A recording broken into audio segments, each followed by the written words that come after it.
हन्ताणं नमो सिद्धाणं नमो वायरियाणं नमो वज्रायाणं नमो लोये सवसाहुणं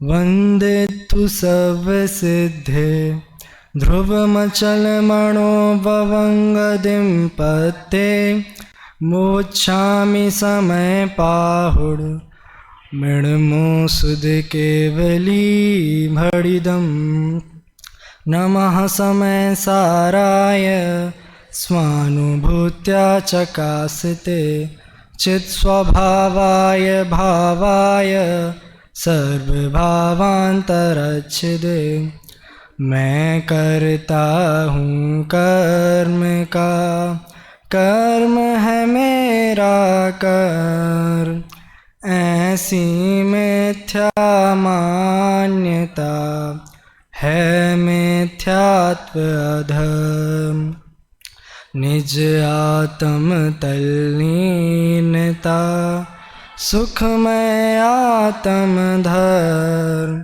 श्री जिन जिन वर देव ने यह समझाया मर्म यह समझाया मर्म। हमारी चर्चा विगत दिनों से समयसार ग्रंथ के कर्ता कर्म अधिकार पर चल रही है। कल हमने देखा कि जो कर्ता कर्म अधिकार है उसका पूरा नाम कर्ता कर्म भोक्ता भोग अधिकार क्यों है, और हमने अनेक उदाहरण के माध्यम से भी समझा कि इस जीव के ऊपर कर्तृत्व की बुद्धि बहुत हावी है, कर्तृत्व का अहंकार बहुत हावी है। इसलिए आचार्य देव ने कर्ता कर्म अधिकार में कर्तृत्व और भोक्तृत्व बुद्धि का निषेध किया गया है। चलिए अब कल हमने 69 और 70 गाथा को विस्तार से समझा था। उसका भाव ग्रहण करते हुए मैं उसका पाठ कर रहा हूँ, आप अर्थ अपने मन में उसको ग्रहण कीजिए। जावण वेदी विशेषं तरन्तु आदासवाण दोण्णम्पि अन्नानि तावदुसो कोहादिषु भट्टदे जीवो कोहादिषु भट्टन्तस्तस्य कम्मस्य संचो होदि जीवस्येवं बन्धो मणिदो खलु सवदर्शिं। इसका सामान्य अर्थ क्या था कि हमें आत्मा और आश्रम में भेद जानना है, और भेद हमें विशेष अंतर जानना है, मतलब विशेष रूप से अंतर जानना है और भेद और अंतर जानना है। यह हमने कल दो अर्थ विशेष अंतर के देखे थे, परंतु जो दूसरा अर्थ है वह हम आगे के विषय होने के कारण हम वह नहीं ले पाए थे। तो अभी हम जो विशेष अंतर का पहला अर्थ हमने क्या किया था, विशेष अंतर अर्थात विशेष रूप से अंतर जानना, गहराई से अंतर जानना। हमें आत्मा और आश्रमों में गहराई से अंतर जानना है, सूक्ष्मता से अंतर जानना है, आत्मानुभव पूर्वक अंतर जानना है, और मात्र जानना नहीं है, उसे मानना भी है। कल यह हमने जयसेनाचार्य की टीका के माध्यम से देखा था कि हमें स्वसंवेदन बल से हमें आत्मानुभव पूर्वक हमें आत्मा और आश्रमों में अंतर जानना है। तो पहला अर्थ हमने किया था कि हमें विशेष अंतर मतलब भाव वासना पूर्वक अंतर जानना है। अब हम दूसरा इसका अर्थ क्या है, यहाँ पर अर्थ में भी यही लिखा है कि हमें आत्मा और आश्रमों में भेद और अंतर करना है। तो भेद और अंतर, इनमें क्या अंतर है? तो पहले भेद अर्थात जो भिन्न भिन्न है, जिनकी सत्ता भिन्न भिन्न है, और अंतर अर्थात जो स्वरूप और लक्षण में होता है वह अंतर होता है। जैसे ये दो पेन है नटराज के, इनमें कोई अंतर है क्या? नए के नए पेन है, फुल एकदम इंक भरी है, इनमें कुछ अंतर है? इसमें ब्लू कलर का है, इसका स्ट्रक्चर भी सेम है अंतर? इनमें अंतर नहीं है, पर इनमें भेद है। क्यों? क्योंकि ये दोनों अलग अलग हैं। अगर कोई दो चीज़ हैं तो उनमें भेद होता है। भेद है मतलब इनकी सत्ता अलग अलग है, भले इनके कोई स्वरूप में अंतर नहीं है, परंतु इनकी सत्ता अलग अलग है। जैसे कि दो सिद्ध भगवान हैं, उनमें अंतर नहीं है, क्योंकि एक सिद्ध भगवान है, उनके भी 8 कर्मों का क्षय हुआ है और 8 गुण प्रकट हुए हैं। और वे दूसरे सिद्ध भगवान है, उनके भी 8 कर्मों का क्षय हुआ है और 8 गुण प्रकट हुए हैं। तो दोनों ही वीतरागी और सर्वज्ञ भी हैं, परंतु एक सिद्ध भगवान की जो सत्ता है वह अपने में है और जो दूसरे भगवान की सत्ता है वह अपने में है। तो उनमें क्या है, दोनों की सत्ता अलग अलग होने से उनमें क्या है, भेद है, परंतु उनमें कोई अंतर नहीं है। परंतु हमने देखा है कि जो तत्वार सूत्र है उसके 10वें अध्याय के 9वें सूत्र में हमने देखा है कि उसमें सिद्ध भगवान में अंतर किए गए हैं, क्षेत्र काल अवगाह आदि ऐसे बहुत सारे अंतर किए गए हैं। तो उनमें जो वहाँ अंतर किया गया है वह भूत निगम नय की अपेक्षा किया गया है। वहाँ पर यह बताया है कि जैसे कि एक सिद्ध भगवान है वे भरत क्षेत्र से मोक्ष गए हैं और एक सिद्ध भगवान है वे ऐरावत क्षेत्र से मोक्ष गए हैं। तो इनमें जो भूत निगम नय है उस अपेक्षा से अंतर है। तो जो अभी परंतु अभी कोई कहे कि एक सिद्ध भगवान हैं जिनके जो ऐरावत क्षेत्र से ही मोक्ष गए हैं दोनों, और उनकी हाइट भी 400 योजन थी और दूसरे सिद्ध भगवान की भी हाइट 400 योजन ही थी। तो अब इनमें कोई अंतर है कि नहीं? तो इनमें अंतर नहीं है, पर इनमें भेद है। तो इस प्रकार से हमें आश्रव और आत्मा में भेद और अंतर पूर्वक हमें विशेष अंतर जानना है। तो ये 2 अर्थ हमने देखे विशेष अंतर के, कि एक तो भावासना पूर्वक अंतर जानना वह विशेष अंतर, और दूसरा भेद और अंतर जानना। भेद अर्थात भिन्न भिन्न जानना, और अंतर अर्थात जो स्वरूप है, स्वरूप से हमें अंतर जानना वह। तो इस प्रकार विशेष अंतर के 2 अंतर होते हैं। और उसके बाद हमने देखा था कि जीव कब तक ज्ञानी रहेगा, तो जीव तब तक ज्ञानी रहेगा जब तक वह आश्रमों और आत्माओं में भेद नहीं जानेगा। तो क्या होगा, उससे हमें क्या लॉस है? तो उससे हमें लॉस है कि उससे हमें कर्म बंधन होता है, और कर्म बंधन होता है तो हमारे संसार का जो परिभ्रमण है वह चलता रहता है। तो यह हमने कल सामान्य अर्थ इस गाथा का देखा था। अब हम आचार्य अमृतचंद आचार्य की जो आत्मख्याति टीका है उस आधार से हम इसे समझेंगे। तो आचार्य जयसेनाचार्य की जो टीका है वह 4 पैराग्राफ में डिवाइडेड है। तो उस 4 पैराग्राफ में 4 विषय अलग अलग बताए गए हैं। तो जो पहले पैराग्राफ है उसमें यह कर्ता कर्म की प्रवृत्ति है वह क्यों हो रही है उसका हेतु बताया है। फिर जो दूसरा पैराग्राफ है उसमें जो अनादिकालीन जो अज्ञान की जो प्रवृत्ति है कर्ता कर्म की वह बताई गई है, जो 46वें कलश में भी बताई गई थी। क्या थी कि मैं चैतन्य आत्मा, मैं करता हूँ और क्रोधादि भाव मेरे कर्म है। यह अज्ञानियों की कर्ता कर्म की मान्यता है।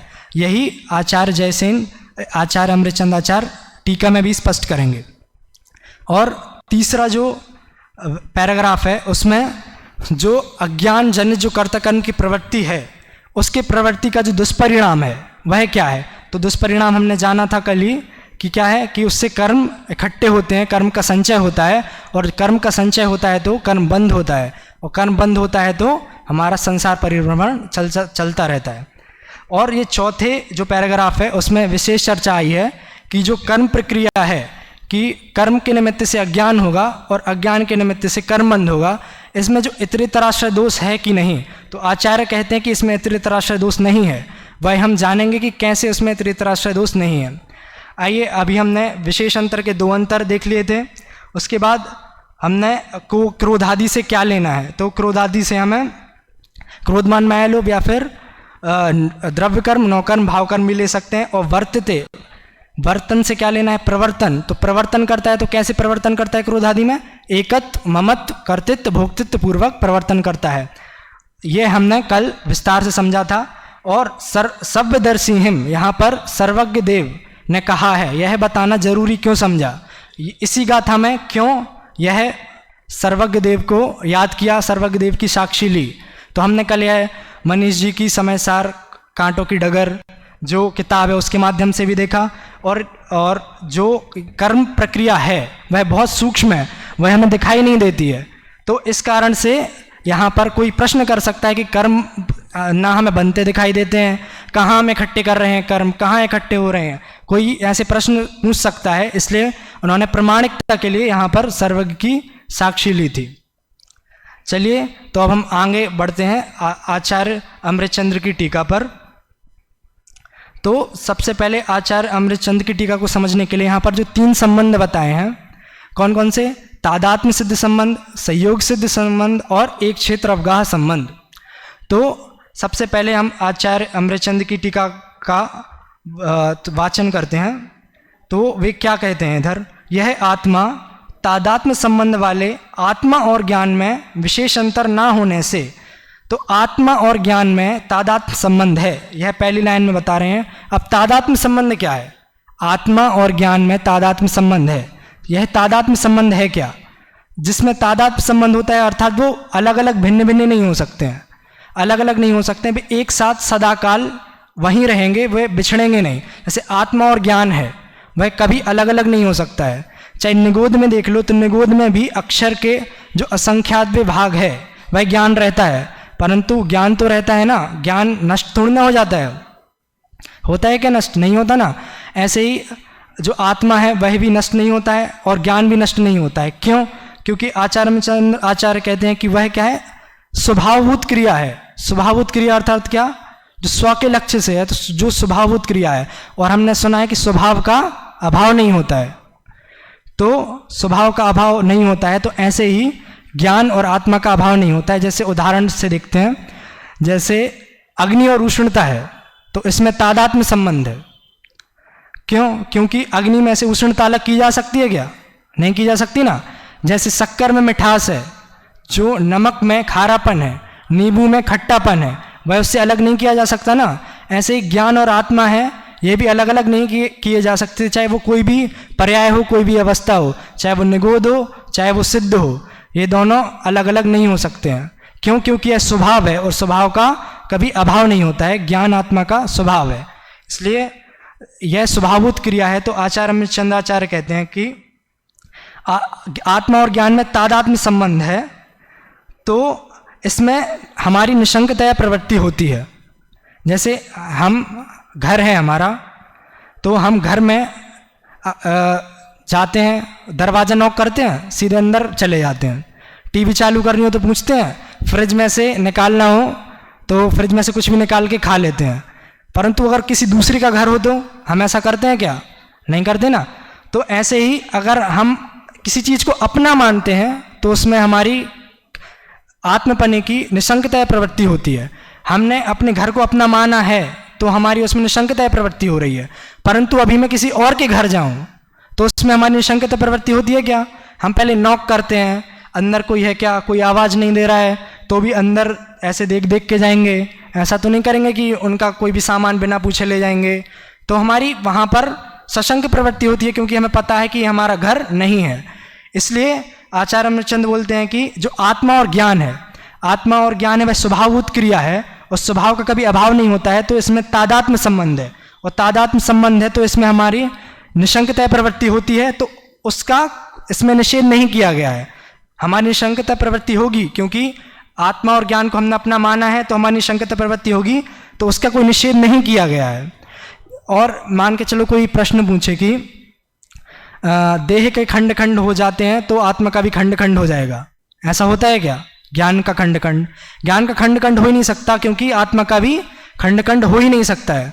जैसे हमने गीता में भी पढ़ा है, नैनम छिंदति शस्त्राणि नैनम दहति पावकः ना चैनम क्लेदमाप्यो ना शोषयति मारुतः। अर्थात आत्मा है वह शस्त्र से कटता नहीं है, आग से जलता नहीं है, और जल से गलता नहीं है, और वायु से सूखता नहीं है। ऐसा जैन भजन भी आता है ना, कौन सा है? आत्मा हूँ आत्मा हूँ आत्मा, आत्मा हूँ आत्मा हूँ आत्मा, मैं सदा ज्ञायक स्वभावी आत्मा। तो बाद में क्या बोलते हैं, जो लंबा हो जाएगा, शस्त्र से भी मैं कभी कटता नहीं, अग्नि से मैं भी कभी जलता नहीं, आत्मा हूँ आत्मा हूँ आत्मा। तो जैसे आत्मा के शस्त्र से कट नहीं सकता है, ऐसे ही जो ज्ञान है वह भी छिन्न छिन्न नहीं हो सकता है। क्यों? क्योंकि इन दोनों में तादात्म्य संबंध है, इसलिए ये दोनों अलग अलग नहीं हो सकते हैं। जैसे अग्नि में उष्णता आदि अपन ने बहुत सारे उदाहरण देख चुके हैं। अब हम आगे बढ़ते हैं। तो आत्मा तादात्म्य संबंध वाला है, तो इसमें हम अपनापन करते हैं, और अपनापन जहाँ होता है वहाँ पर हमारी स्वतः ही सहजता से ही हमारी निशंक प्रवृत्ति वहाँ पर होती है ना। और अब आगे बोल रहे हैं, अब यहाँ पर संयोग संबंध की बात हो रही है। आचार्य अमरचंद कहते हैं कि आत्मा संयोग संबंध सिद्ध वाले आत्मा और क्रोधादि में भी अपने अज्ञान से भेद न जानता हुआ क्रोधादि में भी ज्ञान के समान ही आत्मपनि निशंकता प्रवर्तता है। अपने घर में कोई निशंकता प्रवर्तेगा तो कोई प्रॉब्लम नहीं है, परंतु दूसरों के घर में अगर कोई जाए और अपना घर समझ के कुछ भी खाए, टीवी फोड़ दे, कुछ भी करे, तो वो चलेगा क्या? नहीं चलता है ना। ऐसे ही यहाँ पर आत्मा क्रोधादि में संयोग संबंध है। संयोग संबंध अर्थात क्या? संयोग अर्थात क्या? जो संयोग की टोडरमल जी बताते हैं डेफिनेशन कि संयोग मतलब जिसका वियोग होगा ही, जिसका वियोग नियम से होता है, या और भी कहते हैं कि जो नया उत्पन्न होता है वह संयोग है, और जिसका वियोग नियम से हो वह क्या है? संयोग है। तो जो क्रोधादि और आत्मा है उसमें संयोग सिद्ध संबंध है। तो जो संयोग है, तो क्रोध हमें अपने अंदर क्रोध नया उत्पन्न होता है। हम बोलते हैं ना हमें क्रोध आ गया था, और अब क्या है? वह शांत हो गया तो चला गया। तो यह जो आत्मा और क्रोधादि है वे क्या है? विभाव रूप है। विभाव रूप अर्थात क्या? जिन विभाव है उसका सर्वथा सद्भाव हो ही नहीं सकता है। तो क्रोधादि है तो उसका सर्वथा सद्भाव हो सकता है क्या? हमें हमेशा पूरे टाइम क्रोध रहे, ऐसा हो सकता है क्या? ऐसा कोई जीव है क्या जिसके क्रोध ही होता हो? अगर क्रोध और आत्मा में तादात्म्य संबंध हो जाए तो हमेशा हमें क्या होना चाहिए? क्रोध ही होना चाहिए। पर आत्मा और क्रोधादि में क्या है? विभाव संबंध है, प्रभाव संबंध है, अर्थात वह निश्चित ही क्या होता है? वियोग को प्राप्त होता ही है। स्वभाव का कभी अभाव नहीं होता और विभाव का कभी सर्वथा सद्भाव नहीं हो सकता है। इसलिए जो संयोग संबंध है उसमें क्या है? विभाव रूप है। तो आचार्य रामचंद्र आचार्य कहते हैं जो संयोग सिद्ध संबंध है वह स्वभाव रूप क्रिया नहीं है, वह विभाव रूप क्रिया है, वह प्रभाव रूप क्रिया है। तो प्रभाव रूप क्रिया है, तो उसमें हमारी प्रवृत्ति कैसी होनी चाहिए? निशंकता होनी चाहिए कि सशंक होनी चाहिए? अगर हमने क्रोधादियों को अपना मान रखा है तो हमारी प्रवृत्ति कैसी होगी? निशंकता ही होगी ना, क्योंकि जिस चीज को हम अपना मान रखे हैं उसमें हमारी प्रवृत्ति क्या होती है? निशंकता ही होती है। तो हमने क्रोधादियों को क्या अपना मान रखा है, इसलिए हमारी उसमें सशंक प्रवृत्ति नहीं होगी, निशंकता ही प्रवृत्ति होती जा रही है। तो आगे अमृतचंद्राचार्य कहते हैं कि यद्यपि परभावभूत होने से क्रोधादि क्रिया का निषेध किया गया है, तो पहले अपने घर में घुसने का निषेध नहीं किया गया है। आत्मा और ज्ञान का जो तादात्म्य संबंध है उसको जानने का निषेध नहीं किया गया है, उसमें निशंकता प्रवृत्ति का निषेध नहीं किया गया है, परंतु जो संयोग सिद्ध संबंध है उसमें निशंकता प्रवृत्ति का निषेध किया गया है। क्यों? क्योंकि वे विभाव रूप परिणाम है, वे हमारे स्वयं के परिणाम नहीं है, वे विभाव रूप परिणाम है। जैसे कि जो पानी है, पानी को हमने गर्म कर दिया, पानी का स्वभाव क्या है? शीतलता है ना, पानी का स्वभाव शीतलता है। हमने उसे गर्म कर दिया तो क्या हो गए? वह विभाव रूप परिणमित हो गया पानी। तो क्या वो हमेशा गर्म रहेगा? हमेशा गर्म रहेगा क्या पानी? नहीं रहेगा ना। क्यों? क्योंकि गर्मपना है वह उसका विभाव है, और विभाव का सर्वथा सद्भाव हो ही नहीं सकता है। वह ऑटोमेटिक क्या होगा? ऑटोमेटिक शीतल हो जाएगा थोड़ी देर में। ऐसे ही जो क्रोधादि भाव आदि हैं वे संयोग हैं, क्योंकि वे नए उत्पन्न होते हैं और उनका भी हमारा विभाव होता है, परंतु उनके प्रति हमारी जो प्रवृत्ति हो रही है वह निशंकता ही हो रही है। तो वह उसका आचार्य अमृतचंद्राचार्य ने उसका निषेध किया गया है। और आगे अमृतचंद्राचार्य कहते हैं कि अज्ञानी को उसमें स्वभाव पाने का अभ्यास अनुभव होने से अज्ञानी क्रोधादि रूप परिणमित होता है, रागादि रूप परिणमित होता है और द्वेष रूप परिणमित होता है। यहाँ गाथा में उन्होंने क्रोधादि लिखा है, परंतु आचार्य ने टीका में यहाँ पर राग रूप परिणाम और द्वेष रूप परिणाम दोनों बोल दिए, क्योंकि लोग राग रूप जो है वह क्रोधादि रूप मात्र ना ले लें, द्वेष रूप अकेली ग्रहण ना कर लें, इसलिए उन्होंने आगे राग रूप परिणाम और द्वेष रूप परिणाम भी यहाँ पर लिया है। और आगे आचार्य क्या लिखते हैं, जैसे यहाँ पर अपन एक उदाहरण देखते हैं कि जो हमारा घर है उसमें हम निसंगता प्रवृत्ति करते हैं, परंतु हम कहाँ गए, हम एक होटल में गए, वहाँ पर रूम क्या सेम होते हैं सारे, तो हम किसी और के रूम में घुस गए और हम और के रूम में घुस के क्या करने लगे कि ये तो मेरा ही रूम है, यह मेरा रूम है, ऐसा समझकर प्रवृत्ति करते रहे, पूरा सामान यूज करते रहे, पर वह रूम मेरा नहीं था, यह हमको ज्ञान नहीं था।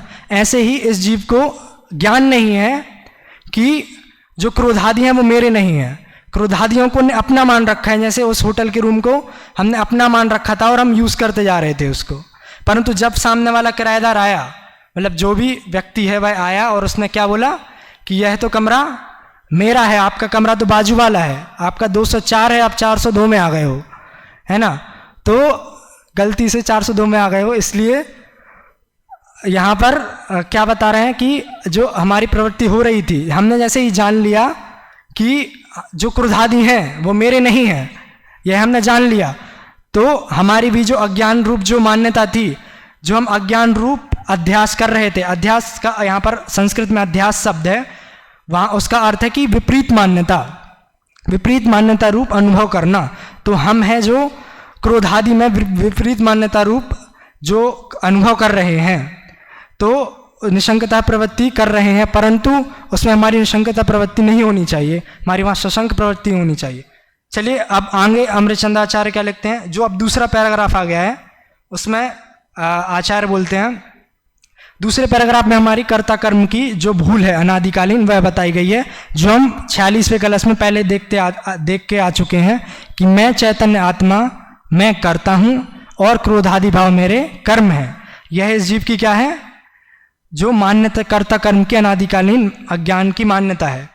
तो अमृतचंद्राचार्य यहाँ लिखते हैं कि जो हमारा स्वरूप है वह ज्ञान भवन में है, जो हमारा घर है उसमें वह हमारा ही घर है, तो उसमें हम निशंकता प्रवृत्ति करते हैं। तो हमारा जो ज्ञान भवन है, ज्ञान रूपी भवन है, वहाँ पर हम सहज रहते हैं, सहज प्रवृत्ति करते हैं, परंतु वहाँ पर हमारी क्या हो रही है, सहज प्रवृत्ति नहीं हो रही है उस चीज़ में।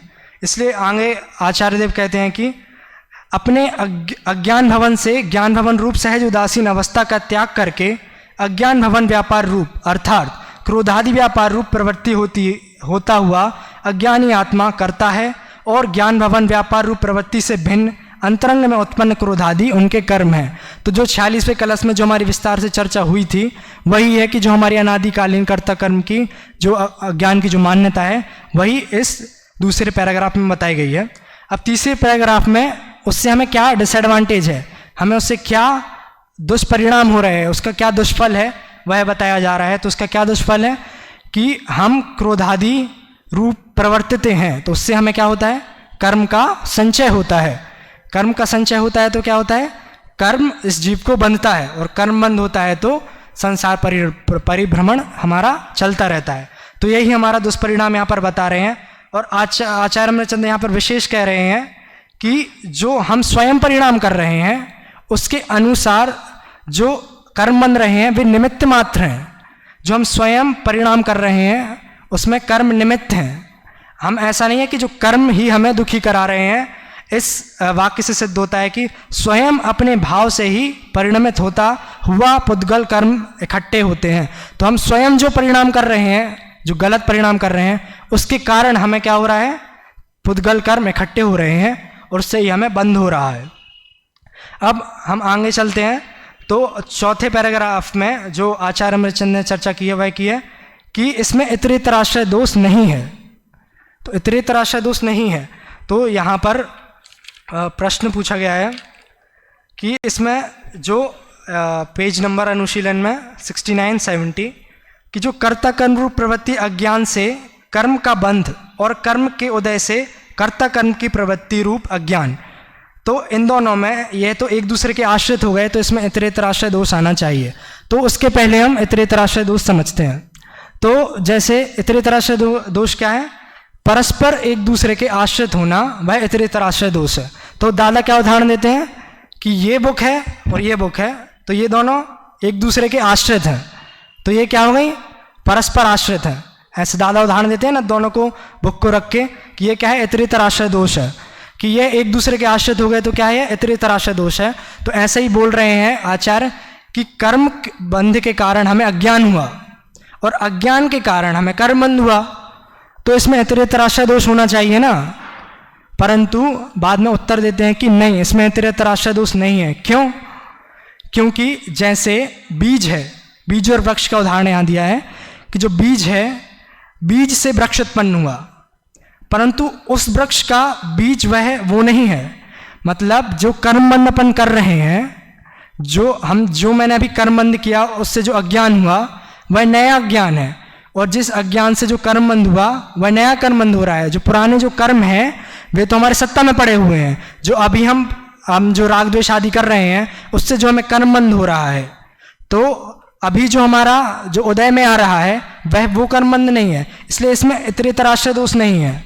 हमेशा जो नया कर्मबंध, जो अज्ञान से जो कर्मबंध हो रहा है वह नया हो रहा है, और जिस कर्मबंध से जो अज्ञान हो रहा है वह भी नया हो रहा है, इसलिए ये दोनों क्या है? इसमें इतरेतराश्रय दोष नहीं है।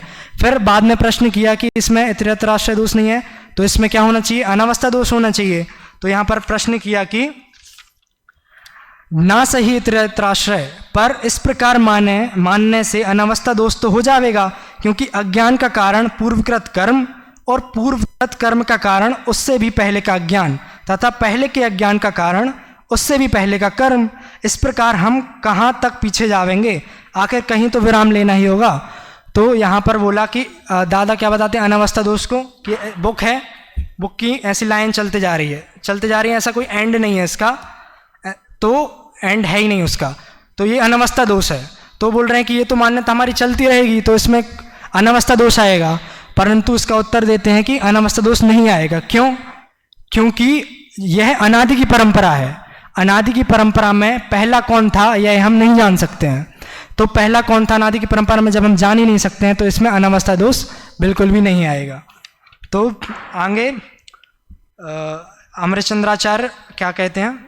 हाँ, अनेकांतात्मक होने पर भी अनादि एक प्रवाहपन होने से इसमें इतरेतराश्रय दोष भी नहीं आता है, और यह बंध कर्ता कर्म की प्रवृत्ति से निमित्तभूत अज्ञान का निमित्त है। तो अमृतचंद्राचार्य सिद्ध कर रहे हैं कि इसमें इतरेतराश्रय दोष नहीं है, जो हमने दादा के उदाहरणों के माध्यम से देखा। और इस प्रकार हमने 2 दिन विस्तार से दोनों गाथा की चर्चा की, 69 और 70, और हमने यह जाना कि हम अज्ञानी कब तक रहेंगे? जब तक हम क्रोधादि और आत्मा में अंतर नहीं जानेंगे। तो हम क्रोधादि और आत्मा में अंतर जाने, और कैसा अंतर जाने? विशेष रूप से भाववासना पूर्वक, आत्मानुभव पूर्वक, कैसे जयसिंहाचार्य ने क्या बोला है? स्वसंवेदन ज्ञान बलेन, अर्थात स्वसंवेदन ज्ञान के बल से हम विशेष अंतर जाने। और आज जो दूसरा अंतर बताया, भेद और अंतर, इस प्रकार से भी अंतर जानकर हम अपनी कर्ता कर्म की जो अनादिकाल से जो हमारी प्रवृत्ति चल रही है उसका नाश करें और ज्ञानी बने। इसी मंगल भावना से मैं वाणी को विराम देता हूँ।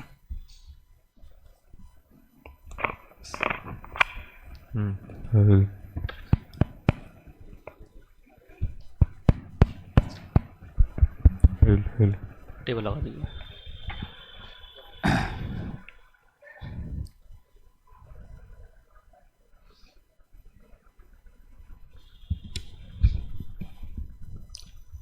पहले टेबल रख दो, पहले वो वाली टेबल लगा दो, उसके बाद ग्रंथ ऊपर कर।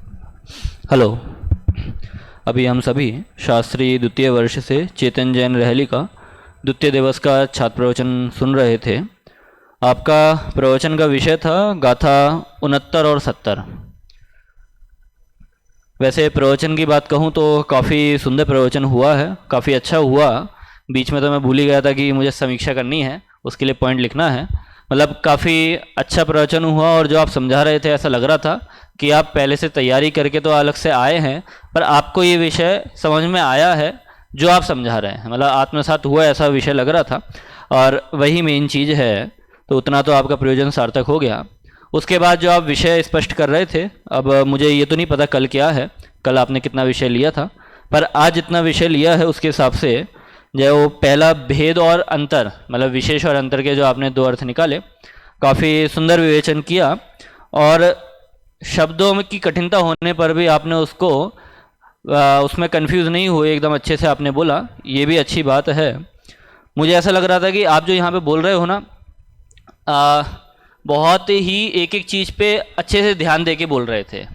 अब वो कब आपकी टूटी लय, जब आपने वो 402 रूम नंबर का बोला, तो आपको उस रूम नंबर से कोई दूसरी चीज़ ख्याल में आ गई, है ना, तो आपको आपका ध्यान भटक गया। अब जैसे ही आपका ध्यान भटका, आपका विषय भी वहाँ से छूट गया।